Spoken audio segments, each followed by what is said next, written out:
നമ്മൾ ഒരു കാര്യം എന്തെങ്കിലും നടക്കാൻ വേണ്ടിയിട്ട് വേറെ ഒരു കാര്യം ചെയ്യില്ലേ, അവിടെ നമ്മൾ യൂസ് ചെയ്യുന്ന ഒരു ഫ്രേസ് ഉണ്ട്, സോ ദാറ്റ് ഐ ക്യാൻ, അല്ലെങ്കിൽ so that I could. Okay, I did that so that I could go there. അങ്ങനത്തെ ആ ഒരു ഫ്രേസ്. ആ ഫ്രേസ് വെച്ചിട്ട് കുറച്ച് സെന്റൻസസ് ആണ് നമ്മൾ ഇന്ന് പഠിക്കാൻ പോകുന്നത്. ഞാൻ കുറച്ച് മലയാളം സെന്റൻസ് വൈഷ്ണവിയോട് പറയും. ആൾ ഇച്ചിരി കൺഫ്യൂസ്ഡ് ആണ്, എന്നാലും നമുക്ക് നോക്കാം, കൺഫ്യൂഷൻ ഒരുമിച്ച് റെഡിയാക്കി എടുക്കാം. ഓക്കെ, സോ ഫസ്റ്റ് ക്വസ്റ്റ്യൻ, ഞാൻ ടെസ്റ്റ് പാസ് ആവാനായിട്ട് ഡെയിലി പഠിക്കുന്നുണ്ട്. I study daily so that I can pass the test. So that I can pass the test. അവൾ ഫിറ്റ് ആയിരിക്കാനായി ആരോഗ്യമായ ഹെൽത്തി ഫുഡ് ഒക്കെ കഴിക്കുന്നുണ്ട്. To stay fit. She eats healthy so that she can stay fit. Okay?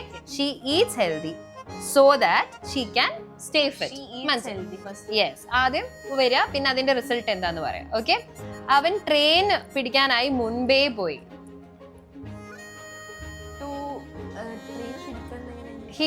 അല്ല, അത് catch the train, അത് അവസാനത്തേക്കാ വരിക. അവൻ എന്താ ചെയ്തത് അത് ആദ്യം പറ. He left early so that he can catch the train. He could catch the train. ഇവിടെ കുഡ് ആണ്, പിടിക്കാനായി, ലൈക്ക് അവൻ ചെയ്യാൻ പോവാണല്ലോ അത്. ഓക്കെ, മുൻപേ പോയി, സോറി ചെയ്ത് കഴിഞ്ഞതാണല്ലോ, മുൻപേ പോയി കഴിഞ്ഞു, അതുകൊണ്ട്. ഓക്കെ, ഞങ്ങൾ മനസ്സിലാക്കാനായി ശ്രദ്ധയോടെ കേൾക്കുകയായിരുന്നു. അല്ല, കേട്ടു.